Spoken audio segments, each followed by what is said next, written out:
ಆತ್ಮೀಯ ಸ್ಪರ್ಧಾರ್ಥಿಗಳೇ, ನಾವು ನಿನ್ನ ಮೆಚ್ಚಿನ ಡಾಕ್ಟರ್ ವೆಂಕಟರಮಣ ಸ್ವಾಮಿ ಸಾಮಾನ್ಯವಾಗಿ VRS ಎಂದೇ ಗುರುತಿಸಿದ್ದಾರೆ. ನಾನು ಲೇಖಕನಾಗಿ ಹಾಗೂ ಸ್ಪರ್ಧಾತ್ಮಕ ಪರೀಕ್ಷೆಗಳ ವಿಜ್ಞಾನ ಮತ್ತು ತಂತ್ರಜ್ಞಾನದ ಮಾರ್ಗದರ್ಶಕನಾಗಿ ಕೆಲಸವನ್ನು ನಿರ್ವಹಿಸುತ್ತಿದ್ದೇನೆ. ಇಂದಿನ ತರಗತಿಯಲ್ಲಿ ಸಮಗ್ರ ಸ್ಪರ್ಧಾ ವಿಜ್ಞಾನ 10ನೇ ರಿವೈಸ್ಡ್ ಎಡಿಷನ್ ಬಗ್ಗೆ ತಿಳ್ಕೊಳ್ಳೋಣ. ಇವತ್ತು ಸ್ಪರ್ಧಾತ್ಮಕ ಪರೀಕ್ಷೆಗಳನ್ನು ನೋಡೋದಾದ್ರೆ ಅತಿ ಹೆಚ್ಚು ಪ್ರಶ್ನೆಗಳು ಬರುವಂತಹ ಏರಿಯಾ ಅಂತಂದ್ರೆ ಸೈನ್ಸ್.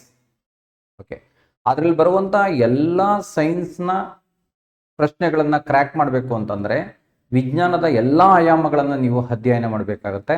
ಎಲ್ಲ ಆಯಾಮಗಳನ್ನು ಹೊಂದಿರುವಂತಹ ಏಕೈಕ ಪುಸ್ತಕ ಅಂತಂದ್ರೆ ಸಮಗ್ರ ಸ್ಪರ್ಧಾ ವಿಜ್ಞಾನ. ಇದನ್ನ ಹೇಗೆ ರಚಿಸಲಾಗಿದೆ ಅನ್ನೋದನ್ನ ನೋಡೋದಾದ್ರೆ NCERT, DSCERT 6ನೇ ತರಗತಿಯಿಂದ PUC ವರೆಗೆ ಪುಸ್ತಕಗಳು, ಪ್ರಮುಖವಾದಂತಹ ವೆಬ್ಸೈಟ್ಸ್ಗಳು, ಆ್ಯಪ್ಸ್ಗಳನ್ನು ಆಧರಿಸಿ ಇವತ್ತಿನ ಪ್ರಶ್ನೆ ಪತ್ರಿಕೆಗಳ ವಿನ್ಯಾಸಕ್ಕೆ ಅನುಗುಣವಾಗಿ ರಚಿಸಲಾಗಿದೆ. ಇದರೊಳಗೆ ಏನೇನು ಸೇರ್ಕೊಂಡಿದೆ, ಏನೇನು ಅಡಕವಾಗಿದೆ ಅನ್ನೋದನ್ನು ನೋಡೋದಾದ್ರೆ ಜೀವಶಾಸ್ತ್ರ ಇದೆ, ಬಯಾಲಜಿ, ಪರಿಸರ ಶಾಸ್ತ್ರ ಇದೆ, ಎಕಾಲಜಿ, ರಸಾಯನಶಾಸ್ತ್ರ ಇದೆ, ಕೆಮಿಸ್ಟ್ರಿ, ಭೌತಶಾಸ್ತ್ರ, ಫಿಸಿಕ್ಸ್, ಸೈನ್ಸ್ ಅಂಡ್ ಟೆಕ್ನಾಲಜಿ, ವಿಜ್ಞಾನ ಮತ್ತು ತಂತ್ರಜ್ಞಾನ, ಅನ್ವಯಿಕ ವಿಜ್ಞಾನ, ಅಪ್ಲೈಡ್ ಸೈನ್ಸ್, ವಿಶೇಷ ವಿಜ್ಞಾನ, ಸ್ಪೆಷಲ್ ಸೈನ್ಸ್. ಆಯಾ ಚಾಪ್ಟರ್ಗಳು ಮುಗಿದ ನಂತರ PC ಇಂದ ಹಿಡಿದು IAS ವರೆಗೆ ಇಂದಿನ ಪತ್ರಿಕೆಗಳ ಅವಲೋಕನವನ್ನ ಅದೇ ಚಾಪ್ಟರ್ನಲ್ಲಿ ಮಾಡಲಾಗಿದೆ. ಯಾಕೆ ಇದನ್ನ ಬಯಾಲಜಿನೇ ಮೊದಲಿಗೆ ಇಟ್ಟಿದ್ದೀನಿ ಅಂತಂದ್ರೆ ಬಯಾಲಜಿ ಈಸಿಯಾಗಿ ಓದಿದ್ರೆ ಅರ್ಥ ಆಗುವಂಥದ್ದು. ಎಲ್ಲ ಸ್ಟ್ರೀಮ್ನ ಮಕ್ಕಳುಗಳಿಗೂ ಅರ್ಥ ಆಗುತ್ತೆ. ಆರ್ಟ್ಸ್ ಅವರಾಗಿರಲಿ, ಕಾಮರ್ಸ್ ಅವರಾಗಿರಲಿ, ಸೈನ್ಸ್ ಅವರಾಗಿರಲಿ. ಯಾವಾಗ ಓದಿದ್ರೆ ಅರ್ಥ ಆಗುತ್ತೋ ಆ ಸಬ್ಜೆಕ್ಟ್ ಬಗ್ಗೆ ಇಷ್ಟ ಬರುತ್ತೆ, ಇಂಟ್ರೆಸ್ಟ್ ಬರುತ್ತೆ. Interest is the mother for all ಅಂತ ಹೇಳ್ತಾರೆ. ಅದಕ್ಕೋಸ್ಕರ ಇಂಟ್ರೆಸ್ಟ್ ಕ್ರಿಯೇಟ್ ಆಗಲಿ ಅಂತಾನೆ ಜೀವಶಾಸ್ತ್ರವನ್ನ ಇಟ್ಟಿರೋದು.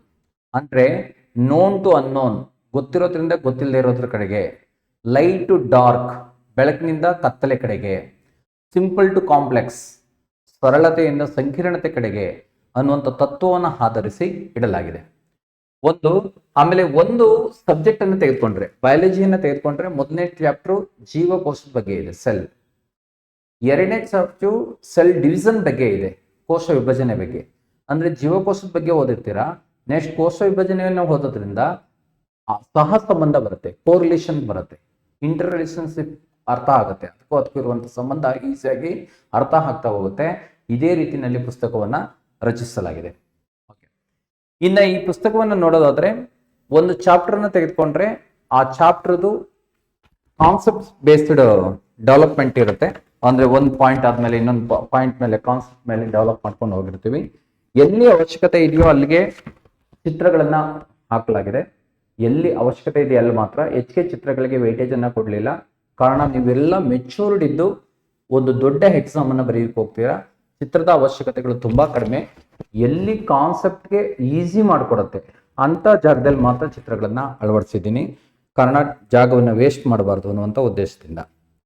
ಇನ್ನು ಎರಡನೇದು, ಈ ಒಂದು ಚಾಪ್ಟರ್ ಆದ ನಂತರ ನೆನಪಿನಲ್ಲಿಡಿ, ರಿಮೆಂಬರ್ ಅಂತ ಒಂದು ಏರಿಯಾ ಕೊಟ್ಟಿದ್ದೀನಿ. ಅದು ಕೀ ನೋಟ್ ಏರಿಯಾ. ಅದು ಆ ಚಾಪ್ಟರ್ನ ಪ್ರಮುಖ ಅಂಶಗಳನ್ನ ಆಧರಿಸಿರುತ್ತೆ. ಅಟ್ಲೀಸ್ಟ್ ಅದೋದಿದ್ರೂ ಕೆಲವು ಸಮಯದಲ್ಲಿ ಎಕ್ಸಾಮ್ಗೆ ಹೆಲ್ಪ್ ಆಗುತ್ತೆ. ಆ ರೀತಿ ಇರುವಂಥ ಕೀ ನೋಟ್ ಏರಿಯಾ ಇದೆ. ಅದ್ರ ನಂತರ ಅದೇ ಚಾಪ್ಟರ್ದು PC ಇಂದ ಹಿಡಿದು IAS ವರೆಗೆ ಇಲ್ಲಿವರೆಗೆ ಕೇಳಿರುವಂಥ ಎಲ್ಲ ಪ್ರಶ್ನೆಗಳ ಅವಲೋಕನವನ್ನ ಮಾಡಲಾಗುತ್ತೆ. ಆ ಪ್ರಶ್ನೆಗಳು ಹೆಚ್ಚಿಗೆ ಬಾರಿ ರಿಪೀಟ್ ಆಗಿದ್ರೆ ಅದನ್ನ ತೆಗೆದುಬಿಟ್ಟಿರ್ತೀನಿ, ಒಂದು ಬಾರಿ ಮಾತ್ರ ಇಟ್ಟಿರ್ತೀನಿ. ಅದೇ ರೀತಿನಲ್ಲಿ ಇದೆ. ಆಮೇಲೆ ಇವತ್ತಿನ ಪ್ರಶ್ನೆ ಪತ್ರಿಕೆಗಳು ಯಾವ ದಿಕ್ಕಿಗೆ ಹೋಲ್ತಾ ಇದೆ ಅಂತ ನೋಡೋದಾದ್ರೆ ಮೂಲ ವಿಜ್ಞಾನದ ಬಗ್ಗೆ, ಬೇಸಿಕ್ ಸೈನ್ಸ್ ಅಥವಾ ಜನರಲ್ ಸೈನ್ಸ್ ಬಗ್ಗೆ ತುಂಬಾ ಪ್ರಶ್ನೆಗಳು ಕಡಿಮೆ ಆಗ್ತವೆ. ಈಗ ಪ್ರಶ್ನೆಗಳು ಜಾಸ್ತಿ ಆಗ್ತಾ ಇರೋದು ಪರಿಸರ ಶಾಸ್ತ್ರ, ಎಕಾಲಜಿ, ಸೈನ್ಸ್ ಅಂಡ್ ಟೆಕ್ನಾಲಜಿ, ವಿಜ್ಞಾನ ಮತ್ತು ತಂತ್ರಜ್ಞಾನ, ಅಪ್ಲೈಡ್ ಸೈನ್ಸ್, ಅನ್ವಯಿಕ ವಿಜ್ಞಾನ. ಆ 3 ಕೋರ್ ಏರಿಯಾಕ್ಕೆ ಹೆಚ್ಚಿಗೆ ಒತ್ತನ್ನು ಕೊಟ್ಟಿದ್ದೀನಿ. ನೀವು ಎಡಿಷನ್ಸ್ 9th ಎಡಿಷನ್ಸ್ಗೂ 10th ಎಡಿಷನ್ಸ್ಗೂ ನೋಡೋದಾದ್ರೆ 100 ಪೇಜಸ್ ಜಾಸ್ತಿ ಆಗಿದೆ. ಒಟ್ಟಾರೆ ಈ ಬುಕ್ನಲ್ಲಿ 600 ಪೇಜಸ್ ಇದೆ. ಆಲ್ಮೋಸ್ಟ್ A4 ಸೈಜ್ನಲ್ಲಿ ಇದೆ. ಇದು ಲೀಗಲ್ ಆಗಿ ಇದ್ರ ಪ್ರೈಸನ್ನ ಇಟ್ಟರೆ 600 ರೂಪಾಯಿಯನ್ನ ಇಡಬೇಕು. ಆದ್ರೆ ನಾನು ಇಟ್ಟಿರೋದು 498 ರೂಪಾಯಿ. ಅಂದರೆ ಕನ್ನಡ ಮಾಧ್ಯಮದ ಮಕ್ಕಳುಗಳು ರೂರಲ್ ಏರಿಯಾದ ಮಕ್ಕಳುಗಳಾಗಿರ್ತಾರೆ.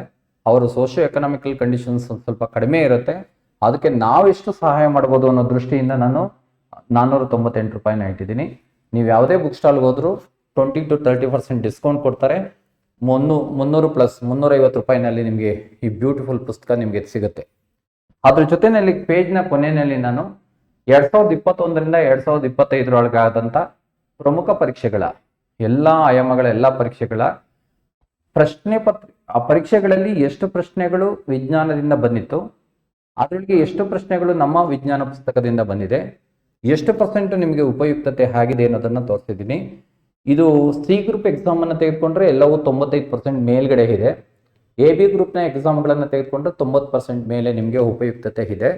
ನೀವು ಕೂಡ ಬುಕ್ ಸ್ಟಾಲ್ಗೆ ಹೋದ ತಕ್ಷಣ ಬುಕ್ಕನ್ನು ನೋಡಿ ನಿಮಗೆ ಇಷ್ಟ ಆದಲ್ಲಿ ಪರ್ಚೇಸ್ ಮಾಡಿ, ಕಾರಣ 1 ರೂಪಾಯಿನೂ ಕೂಡ ಕೌಂಟ್ ಆಗುತ್ತೆ. ಓಕೆ, ಎರಡನೇದು ಇನ್ನೊಂದು ವೇನಲ್ಲಿ ನೀವು ಪರ್ಚೇಸ್ ಮಾಡಬೇಕು ಅಂದರೆ ನಿಮ್ಮ ರಿಲೇಷನ್ಸ್ ಎಲ್ಲೋ ಫ್ರೆಂಡ್ಸ್ ಎಲ್ಲೋ ಸೆಲೆಕ್ಟ್ ಆಗಿರೋ 10 ಮೆಂಬರ್ಸ್ನ ಕೇಳಿ ಸೈನ್ಸ್ಗೆ ಬೆಸ್ಟ್ ಬುಕ್ ಯಾವುದು ಅಂತ. ಅವರು ಯಾವ ಸಜೆಸ್ಟ್ ಮಾಡ್ತಾರೆ ಅದನ್ನು ತೆಗೆದುಕೊಳ್ಳಿ, ಕಾರಣ ಈಗಾಗಲೇ ಅನುಭವಕ್ಕೆ ಬಂದಿರುವಂತಹ ಪುಸ್ತಕ ಆಗಿರುತ್ತೆ. ಆದ್ದರಿಂದ ಈ ಪುಸ್ತಕವನ್ನು ನೀವು ಕೊಳ್ಳಿ. ಇವಾಗ ಒಳ ಮೀಸಲಾತಿ ಪ್ರಕ್ರಿಯೆ ರಾಜ್ಯ ಸರ್ಕಾರದಲ್ಲಿ ನಡೀತಾ ಇದೆ. ಮೇ ಎಂಡಷ್ಟರೊಳಗೆ ಅಂತ್ಯಗೊಳ್ಳುವಂಥ ಸಾಧ್ಯತೆ ಇರುತ್ತೆ. ಎಲ್ಲ ಇಲಾಖೆಗಳಲ್ಲೂ ಪೋಸ್ಟ್ಗಳು ಖಾಲಿ ಇದೆ. ಜೂನ್ನಿಂದ ಅಂದರೆ ನೋಟಿಫಿಕೇಶನ್ ಹಬ್ಬ ಆಗುವಂಥ ಸಾಧ್ಯತೆ ಇದೆ. ಈ ಡ್ರೈವ್ ಟೈಮ್ನಲ್ಲಿ ನೀವು ಎನ್ರಿಚ್ ಆದರೆ ನಾಲೆಡ್ಜಲ್ಲಿ ಆ ಟೈಮನ್ನು ತುಂಬ ಸ್ಮೂತಾಗಿ ತೆಗೆದುಕೊಂಡು ಹೋಗ್ಬೋದು. ಎಲ್ಲ ಎಕ್ಸಾಮನ್ನು ಕ್ರ್ಯಾಕ್ ಮಾಡೋಕ್ಕೆ ಅವಕಾಶ ಇದೆ. ನೀವು ಪುಸ್ತಕವನ್ನು ಕೊಳ್ಳಿ, ನಿಮ್ಮ ಸ್ನೇಹಿತರಿಗೂ ತಿಳಿಸಿ, ಈ ವಿಷಯವನ್ನು ಶೇರ್ ಮಾಡಿ ಅಂತ ಹೇಳ್ತಾ ಇವತ್ತಿನ ವಿಡಿಯೋವನ್ನು ತಮ್ಮ ಜೊತೆ ಹಂಚಿಕೊಂಡೋದಕ್ಕೆ ಧನ್ಯವಾದಗಳು.